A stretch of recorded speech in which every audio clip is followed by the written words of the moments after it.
Un nouveau portrait sur BGC Privé, en partenariat avec l'agence conseil en communication BGC Toscane. Séverine Debouy, merci d'être avec nous.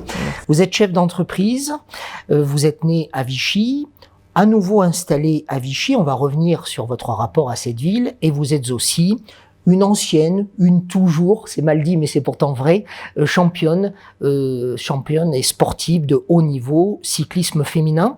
Vous avez commencé votre carrière de cycliste en quelle année ? J'ai commencé ma carrière, j'avais 14 ans, donc j'en ai 45. Voilà. Donc on fait le calcul. Voilà. Pourquoi le cyclisme et pas un autre sport ? Alors le cyclisme, ça a été une continuité par rapport au fait que je pratiquais beaucoup de sport. À l'âge de 9 ans, j'étais une jeune femme assez timide mais hyper active, et mes parents ont trouvé le moyen de me mettre dans le sport pour essayer de me canaliser. Donc j'ai fait du football, de l'athlétisme, du handball, du tennis, et j'étais footballeuse à l'AS La Palisse avec les garçons, la seule fille au milieu des garçons, et je suis arrivée à une catégorie d'âge. Une fille au milieu des garçons. Exactement. Pas simple quand même. Mais je pense que ça a été l'essence de ma vie, c'est de me retrouver en permanence la seule femme au milieu de garçons pour trouver une position stratégique dans le travail ou dans le sport. Mais voilà, donc non, je ne pouvais plus être au club de football, et mon papa m'a proposé de faire du vélo, lui-même étant speaker dans le monde du cyclisme. En 2000, vous remportez à 2 reprises 2 étapes précisément du Tour de France féminin et le maillot de meilleur grimpeur.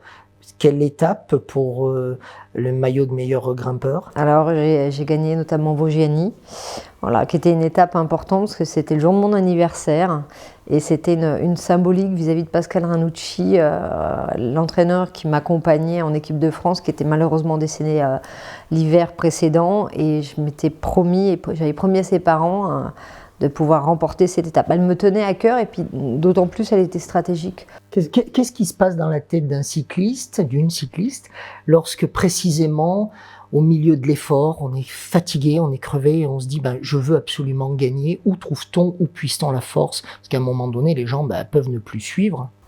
Je pense que il y a la personnalité par obligation. Donc c'est vrai que je suis quelqu'un qui suis audacieux, je suis perçue comme quelqu'un d'assez tenace.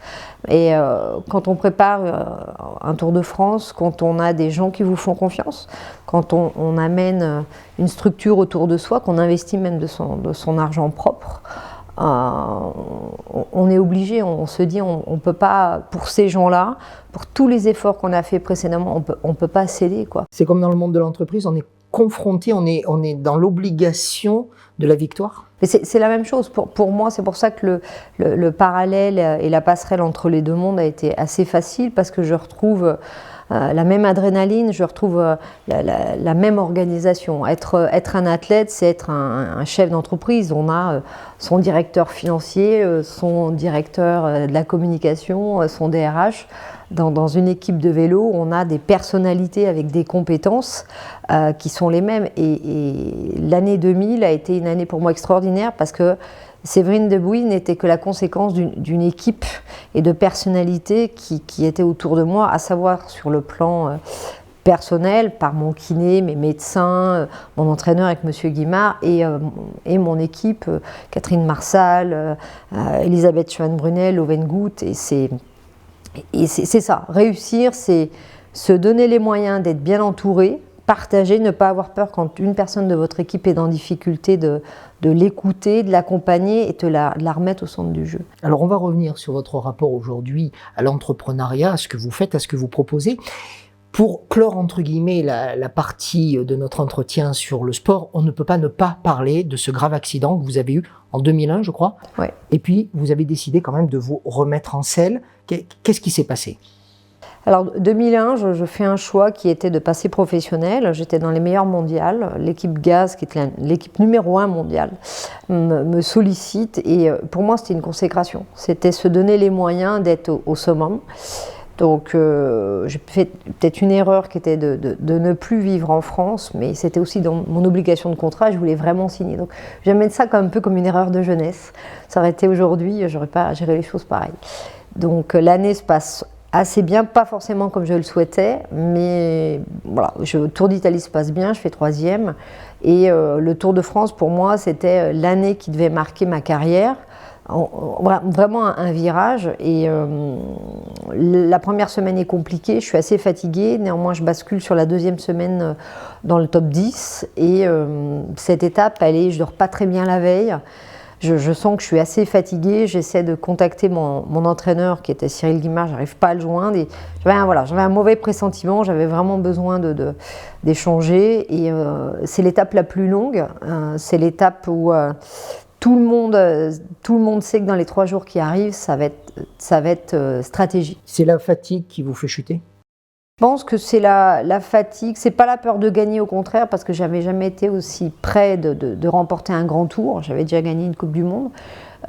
C'était surtout la fatigue. J'ai pas très bien géré la récupération, et j'ai une Australienne qui tombe devant moi, qui tape en fait un rond-point, et des filles qui s'accumulent, et j'ai voulu éviter l'ensemble des filles qui tombent. Et malheureusement, vous l'avez percuté. Et j'ai percuté, je me suis donc pris le trottoir dans la figure, le bassin brisé et les chevilles. Et là, voilà, ce que j'expliquais, c'est que la personne qui m'a relevée, c'est Madame Longo, et j'ai compris à la gravité de ses propos que ça allait être compliqué. Et quand je me suis retrouvée dans l'ambiance, j'étais qu'une autre Française, qui s'appelle Fanny Le Courtois, et l'une comme l'autre, on a compris que les mois à venir allaient être très compliqués. Est-ce que cette épreuve vous a appris quelque chose? Oui, j'allais dire, vous a apporté quelque chose sur vous-même. Elle m'a appris, puis elle m'a fait grandir. Je crois que j'avais 27 ans à l'époque. Le choix de signer professionnel, je me revois encore au domaine de Tournon avec Cyril Guimard, avec le contrat sur la table. Avec sourire, oui, avec sourire, parce que ça a été une leçon de vie. C'est une leçon de vie, c'est-à-dire la jeunesse. Quand on est, à mon époque, quand on était athlète de haut niveau, on était des grands adolescentes, quoi. On n'a pas beaucoup d'expérience de vie. Aujourd'hui, j'en ai beaucoup plus.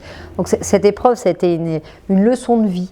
C'est-à-dire que j'avais des super conditions pour réussir en France, et je n'avais pas forcément besoin de passer professionnel.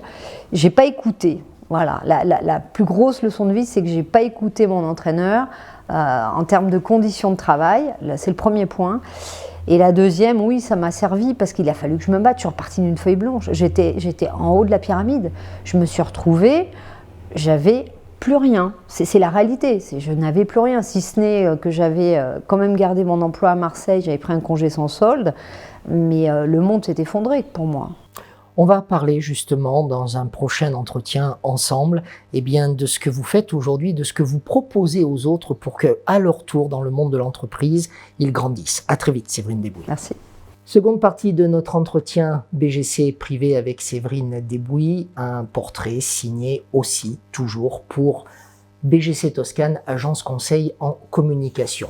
Séverine Desbouis, notre invitée, qui est du bassin de Vichy, une grande sportive dans le milieu cycliste. Vous nous parliez dans un précédent entretien de la chute qui a été la vôtre, physique d'abord, et puis peut-être aussi une chute morale ou sociale à un moment donné, parce qu'il a fallu vous reconstruire, disiez-vous, à la fin de cet entretien. Vous avez, en 2004, su rebondir sur vous-même, pour vous-même, par vous-même, en créant DSC, un cabinet international de conseil en stratégie, intelligence économique et lobbying.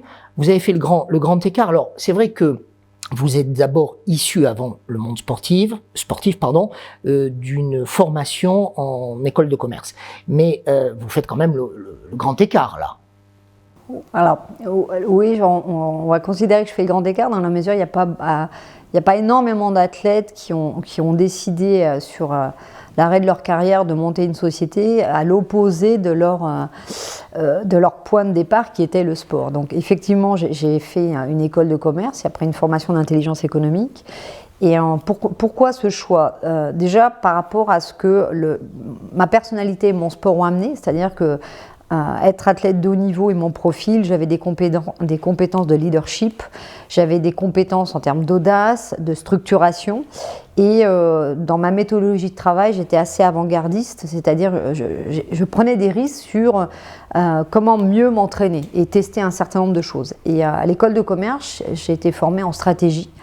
Et je me suis dit, finalement, voilà, ce qui m'intéresse, c'est construire demain ou après-demain.